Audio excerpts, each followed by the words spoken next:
আওয়ামী লীগ আর বিএনপির মধ্যে তফাৎ ছিল এক জায়গায়। আওয়ামী লীগ আর বিএনপির মধ্যে এক জায়গায় তফাৎ। আওয়ামী লীগ ক্ষমতায় আসলে আলেম সমাজের মাজার মধ্যে রশি লাগে। আওয়ামী লীগ ক্ষমতায় আসলে। আসসালামু আলাইকুম। ভিডিওর শুরুতে উনি একটা সময় হকার ছিল, আর এখন কি করে আসলে আমার জানা নাই। তবে ওনার বক্তৃতাগুলি, ওনার যে কথা বলার স্টাইল বা কথা বলে, কথাগুলি কিন্তু অনেক যুক্তিসঙ্গত কথা। উনি বলতেছে বিএনপি আর আওয়ামী লীগ এই দুই সরকার থাকা অবস্থায় কোন সরকারের ডিফারেন্সটা কি উনি আজকে দেখাই দেবেন। দয়া করে কথাগুলো শুনুন। আওয়ামী লীগ আর বিএনপির মধ্যে তফাৎ ছিল এক জায়গায়। আওয়ামী লীগ আর বিএনপির মধ্যে এক জায়গায় তফাৎ। আওয়ামী লীগ ক্ষমতায় আসলে আলেম সমাজের মাজার মধ্যে রশি লাগে।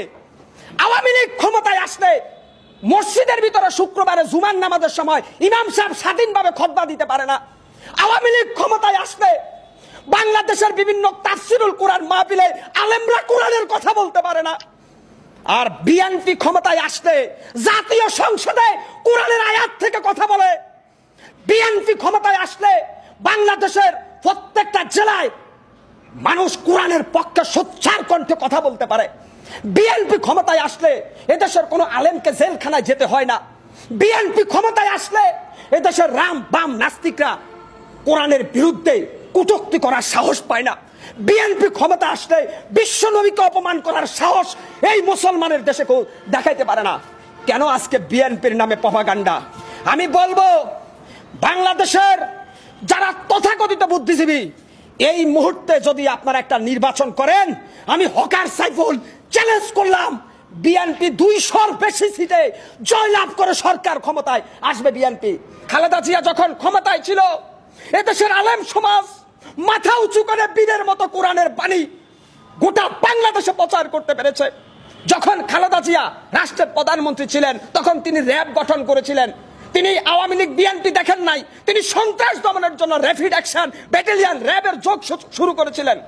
খালেদা জিয়া যদি ওই সময় ওই ক্লিন অপারেশন না করতেন, হয়তো বিএনপি আরো প্রভাবশালী অবস্থায় চলে যেত। কিন্তু খালেদা জিয়া অন্যায়কে প্রশ্রয় দেন নাই।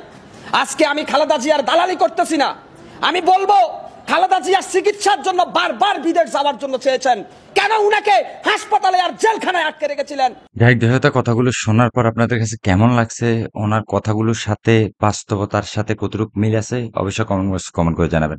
আমি মনে করি যে উনি যে কথাগুলো বলে আসলে বাস্তব কথা বলে।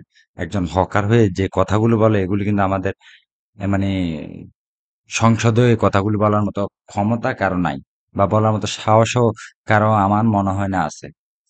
তো আমার কাছে ওনার কথাগুলো অনেক ভালো লাগে বা ভালো লাগছে, এই জন্য আপনাদের সাথে শেয়ার করার জন্য আসছি। ভিডিওটা সবার সাথে শেয়ার করবেন, সবাইকে দেখার সুযোগ করে দেবেন। ওনার কথাগুলো কেমন লাগছে আপনাদের কাছে অবশ্যই কমেন্ট বক্সে কমেন্ট করে যাবেন।